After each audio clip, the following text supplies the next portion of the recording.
हमारा आज का विषय है कर्म और भाग्य। भारतीय नीति शास्त्र में भारत के संदर्भ में कर्म और भाग्य।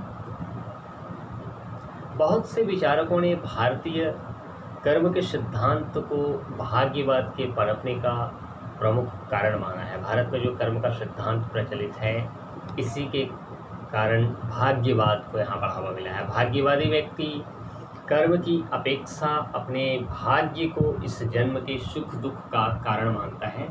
यदि इस जन्म और इसमें मिलने वाले सुख दुख पिछले जन्म के द्वारा निर्धारित होते हैं, तब व्यक्ति स्वाभाविक ही भाग्यवादी हो जाएगा। वो सोचने लगेगा कि जो कुछ होना है वो तो होगा ही, पिछले जन्म में जैसा कर्म किया होगा वैसा ही फल मिलेगा। अतः अपने भाग्य पर भरोसा करके व्यक्ति इस जन्म के वर्ण और सुख दुख को स्वीकार करता है।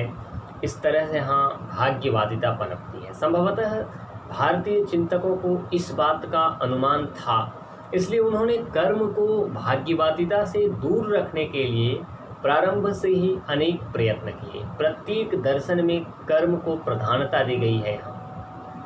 ऐसी मान्यता है कि यदि व्यक्ति अपने भाग्य पर भरोसा करके निष्क्रिय दर्शन में कर्म को प्रधानता दे, यदि निष्क्रिय हो जाए कर्म में, यदि व्यक्ति अपने भाग्य पर भरोसा करके निष्क्रिय हो जाए या कर्म करना बंद कर दे, तो उसका परलोक बिगड़ जाएगा, उसे मोक्ष प्राप्त नहीं होगा। सभी दर्शन ये स्वीकार करते हैं कि व्यक्ति को कर्म करना चाहिए। केवल सत्कर्म करने से ही पुनर्जन्म में श्रेष्ठ योनि प्राप्त हो सकती है। पुनर्जन्म के चक्कर से छुटकारा पाने के लिए भी प्रायः सभी दर्शनों ने अच्छे कर्म की प्रेरणा दी है।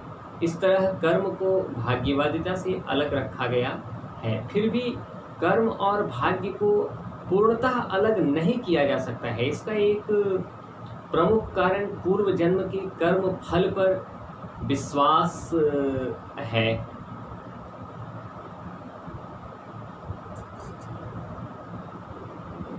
और पूर्व जन्म में कौन से कर्म किए होंगे ये कोई नहीं जानता है, पर इस जन्म में जो सुख दुख मिल रहे हैं वो पूर्व जन्म के कर्मों का फल है। यहाँ विश्वास ही भाग्यवादिता को प्रोत्साहित करता है।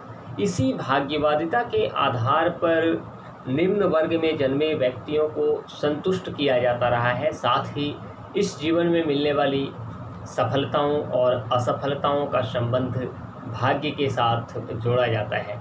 संक्षेप में हम ये कह सकते हैं कि कर्म में प्रारब्ध की धारणा ने काफ़ी हद तक भाग्यवादिता का रूप ले लिया।